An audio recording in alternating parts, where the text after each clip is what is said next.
La noche de los lápices. Se cumplen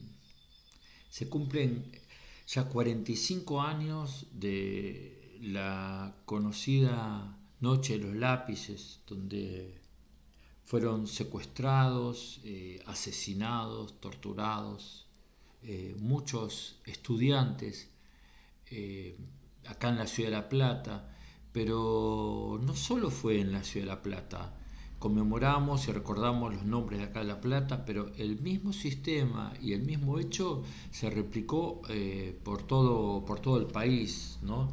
Y ahora al recordarlo, también pensemos que en los años 60 y 70 habían sido marcados por una enorme dinámica de la lucha de clases, no solo acá en la Argentina, sino en Latinoamérica y gran parte del mundo, ¿no? Trajo consigo la irrupción a la vida política de una buena parte de la juventud secundaria y universitaria, que comenzó a organizarse y a confluir con otros sectores como el movimiento obrero para enfrentarse contra los gobiernos y las políticas que atentaban contra los intereses de los explotados y oprimidos. Los jóvenes empezaban a militar y a participar activamente en los partidos políticos y organizaciones, cuestionando no solo a los regímenes dictatoriales, bueno, que en ese momento estaban muy extendidos por toda Latinoamérica, sino también las condiciones de vida a las que estaban sometidos por el sistema capitalista. Sin duda, las influencias de los procesos como la Revolución Rusa, la Revolución China o la cubana acá en nuestro continente y como ejemplo también el Mayo francés o la Primavera de Praga, ¿no? En Europa con la juventud como protagonista. Se veía que estaba calando hondo en los estudiantes. Acá el golpe de Estado en marzo de 1976 y la dictadura cívico-militar que gobernó de facto a la Argentina, 7 años, llevó adelante un plan económico, político, social y cultural, ¿no? que significaba que no haya resistencia ni organización contra la puesta en pie de las bases del neoliberalismo. Necesitaban sí o sí aplastar a una generación entera, destruirla, desaparecerla.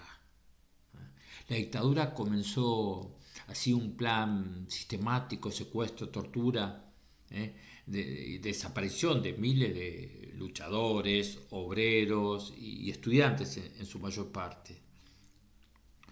El 16 de septiembre, a la noche, ¿no? en La Plata, el operativo que lleva adelante el batallón 601 del ejército, con la policía bonaerense al mando en ese momento de Ramón Camps, que luego fue indultado por Menem, bueno, hoy está fallecido, y por Miguel Echecolás, que hoy está preso. Secuestra a un grupo de estudiantes militantes de entre 14 y 17 años que habían participado en la campaña por el boleto estudiantil en la ciudad. En el año 75 habían logrado conseguir ese derecho, pero en agosto de 76 la dictadura lo empezó a ver cómo podía suspenderlo. Identificaron luego a quienes habrían participado activamente en esa lucha, lo que se calificaba como actos de subversión. Por lo menos así consta en un documento de la inteligencia titulado La Noche de los Lápices, que bueno, años después fue encontrado abandonado con otros expedientes en las dependencias de la policía bonaerense, en donde se describen las acciones que se debían emprender contra estos jóvenes integrantes de un potencial semillero subversivo. Así decía el informe. Después, cuando se empieza a desglosar todos los expedientes de ellos en inteligencia, había una planificación total de seguimiento, de escuchas, de penetración, ¿no? De los aparatos de inteligencia en los colegios para tratar de desactivar cualquier tipo de resistencia y cualquier exigencia de un derecho. Eso ya te ponía en el semillero de los subversivos. Bueno, nosotros tomamos el 16 de septiembre, no se toma como conmemoración de esta fecha, pero eso fue casi un inicio porque fue un grupo grande que fue detenido. Pero al mismo tiempo, durante el mismo año, estos operativos se llevaron en varias provincias, en varias ciudades. En Santa Fe fue demoledor también. Esa noche de los lápices o esa época o esos meses en el que apuntaron directamente contra los más jóvenes, contra los estudiantes. El 16 de septiembre, Claudio de Hacha, María Clara Ciocchini, María Claudia Falcone, Francisco López Muntaner, Daniel Racero y Horacio Húngaro eran secuestrados en la primera jornada casi del operativo. Todos ellos eran militantes de la Unión de Estudiantes Secundarios, de la UES. En tanto que al día siguiente los represores apresaban a Emilce Moller, también militante de la UES, y a Patricia Miranda, una chica jovencita que estudiaba en el Colegio de Bellas Artes de acá de La Plata. Unos días después caía en las garras de los represores Pablo Díaz, militante de la Juventud Guevarista. El 8 de septiembre, una semana antes del operativo, habían sido secuestrados Gustavo Calotti, quien compartió el cautiverio y las torturas con los demás compañeros en los centros clandestinos donde también le tocó ir a parar. Todos fueron conducidos a ese centro clandestino conocido como Arana, donde se los torturó durante semanas y luego los trasladaron a destinos así parecidos, similares, el Pozo de Banfield, el Pozo de Quilmes, la jefatura de la policía de la provincia de Buenos Aires y las comisarías, la quinta, la octava y la novena de La Plata, y la tercera de Valentina Alsina en Lanús, y en el polígono de tiro de la jefatura de la policía de la provincia de Buenos Aires. Solo 4 de ellos pudieron sobrevivir. Lograron su libertad entre 1978 y 1980, tras estar a disposición del Poder Ejecutivo Nacional, ¿no? Gustavo Calotti, Emilce Moller, Patricia Miranda y Pablo Díaz. Ellos fueron los sobrevivientes. En el 83 la dictadura militar se cae a pedazos, llega a su fin, agobiada por la crisis económica, el desastre de Malvinas y la irrupción de miles y miles en las calles, luchando contra los militares y por los derechos democráticos. Todas las aberraciones que llevaron adelante las fuerzas represivas ya eran denunciadas durante la dictadura por las madres, las abuelas de Plaza de Mayo, y también por organizaciones políticas que, a pesar del terrorismo de Estado, siguieron haciendo denuncia de todos los horrores, como así también luchando contra el plan económico militar. Ya en el 85, como consecuencia de estas luchas de la democracia y de la salida a la luz de este momento de terror, se llevó adelante el juicio a las juntas, donde solo se juzgó a los principales responsables militares, a los que encabezaban las juntas. En estos juicios, Pablo Díaz, uno de los sobrevivientes, a través de su testimonio, logró que la noche de los lápices tomara notoriedad al contar los secuestros y posterior tortura de él y sus compañeros, como así también la desaparición de los que no lograron sobrevivir. Hoy, gracias a ellos y a las investigaciones posteriores, relatos tras víctimas y demás, podemos entender que lo que ocurrió tanto con las víctimas de la noche de los lápices, en particular, como de la dictadura cívico-militar en general, además de terrible, horrible, repugnante, es imperdonable. Intentaron, a ver, a través del terror, tortura y asesinato, eliminar todo rastro de esa juventud y esa clase obrera que cuestionaba las condiciones de explotación a las mayorías y ascendía en cuanto a conciencia y organización.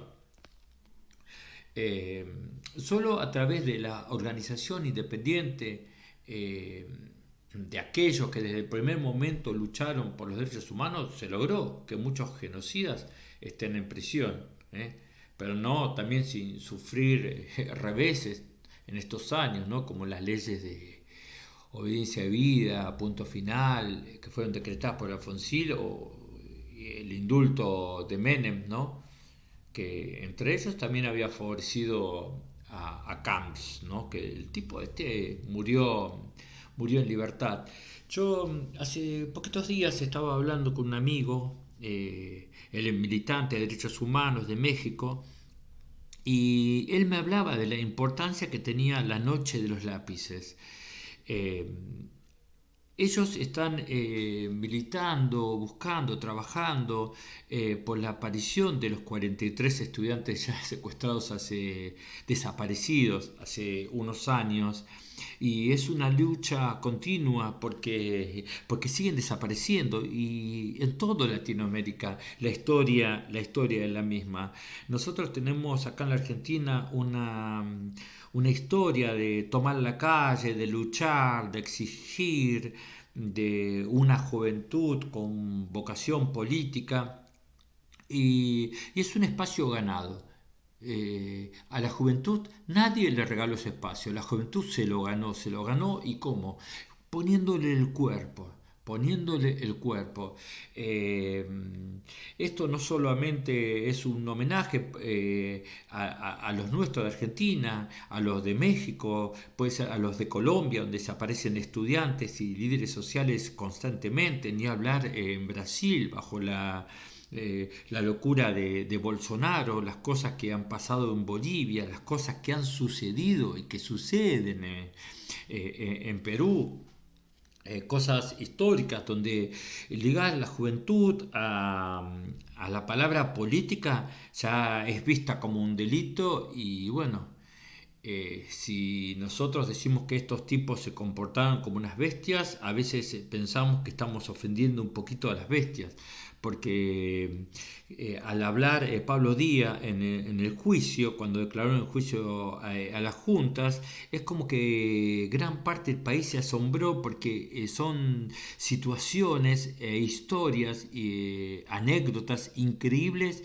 por las que han atravesado la mayoría de los jóvenes secuestrados, todos los jóvenes secuestrados, secuestrados por hacer política, secuestrados por participar, por exigir derechos, por exigir mejoras para tener una patria más justa, una patria más digna, digna de ser vivida, digna de traer hijos a este mundo para que vean, ¿no? Que vean que los padres de estos futuros niños, digamos, están construyendo un país para que sea más vivible, ¿no? Y es un homenaje porque yo escuchaba a este amigo mexicano, ¿no? Las dificultades que tienen para militarla, para exigir, porque exigen en el mismo momento que los siguen matando. Que los siguen matando. Bueno, como decía, todo pasa en toda nuestra querida Latinoamérica y acá nosotros no solamente es que recordamos y hacemos un homenaje a estos jóvenes que cuando quieren decir que estaban peleando solamente por el boleto estudiantil es mentira. Eso es mentira, eso es tratar de decirle al resto de los jóvenes, no luches por un derecho porque si no, mira lo que te pasa. Eso es mentira. Las clases juveniles, las clases políticas juveniles, como decía, tienen mucha experiencia y están atravesando un gran derrotero, con muchas amarguras, pero siempre, siempre, siempre siguiendo adelante, no abandonando esa lucha. También queremos reconocer y rendir homenaje a la juventud de hoy, a la juventud de hoy, la que hoy le está poniendo el pecho a la crisis, los que hoy están construyendo, cuando muchos miran para otro lado, tenemos una juventud hermosa que sigue construyendo y construyendo desde la política, porque pueden estar equivocados muchos en un montón de cuestiones, pequeñas, grandes, pero todo se discute, en política se discute. Pero se acaba esa discusión cuando te matan, cuando te desaparecen, cuando te torturan. Esta semana también se cumplen 6 meses de la desaparición de Tehuel de la Torre. Tehuel, no nos vamos a olvidar de Tehuel, tampoco de por qué murió Facundo allá en el sur, ni de los muertos que va dejando las represiones, el gatillo fácil y todas esas cuestiones, porque es una lucha de clases. La mayoría de los muertos, de los secuestrados y torturados, era gente pobre, era gente que estaba peleando tanto por sus derechos como por los derechos de los demás. Entonces, este homenaje no es para llorar, sino es para luchar. Porque los homenajes sirven si son para mirar para adelante, para luchar y no olvidar, para hacer mejor las cosas y no olvidar, para no olvidar a quiénes son los enemigos y qué rol cumplieron cada uno eh, históricamente cuando sucedían todas estas cosas. Por esto, desde acá, desde Desafinados, nuestro gran homenaje para toda la juventud militante, la de la Noche de los Lápices, la de todas las noches de los lápices de la Argentina y de América. Nuestros jóvenes, nuestros jóvenes. A veces pensamos, ¿no? Y escuchamos a muchos políticos,